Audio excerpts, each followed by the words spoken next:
Hi, I'm Jessie, your number one intuitive woo girl, cheerleader, self-love advocate, mentor, and coach.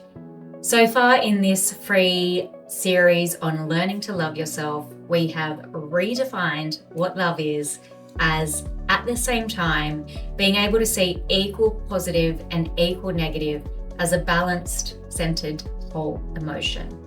And we know that because it is an inside out world, that feeling of loving yourself, that feeling of being fulfilled has to come from within first. And it cannot be fulfilled by anyone or anything that's external. So maybe by this point, you're thinking, okay, I can see what you mean. I accept that understanding. I'm a pretty reasonable person and I accept myself for who I am. So I think that I have a pretty good level of self-love. And maybe at a conscious level, you do. Science says that around 95% of our beliefs, our thoughts, our actions are actually driven by the subconscious mind. So not the conscious rational part that you can talk to while you're watching these videos. We need to convince the subconscious mind, that deep ingrained emotional response when you're triggered or when you're not focused, your instinctual behavior patterns that perhaps were programmed into you at a very young age and that you don't even know are still affecting you.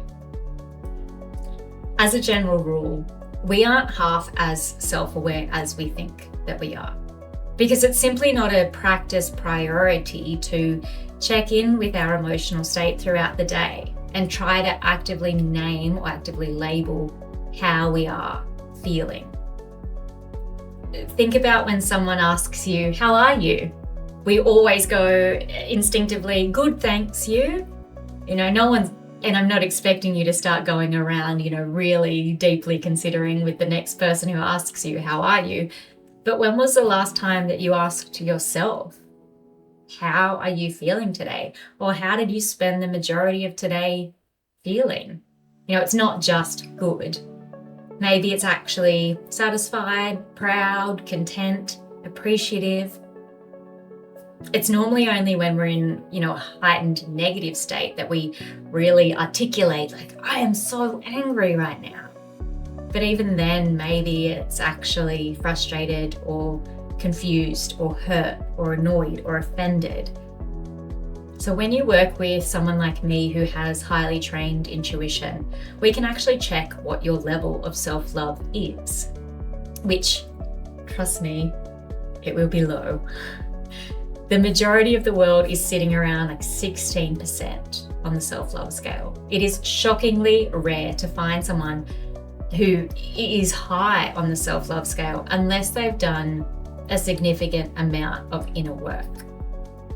Even if you can confidently say, no, I fully, unconditionally love myself no matter what, there is still a really good chance that whilst you are feeling the maximum capacity that you have ever felt of loving yourself, the maximum capacity that you realize you're 100%, that's actually only 10% of your potential for that feeling.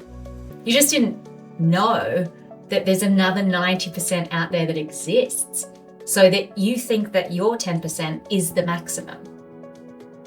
That's often the case in relationships as well. So whilst you might be blessed and a lucky person who can say, I have a great relationship, and I believe you that you believe that you do, but maybe you are still only scraping the surface of the potential for greatness of that relationship.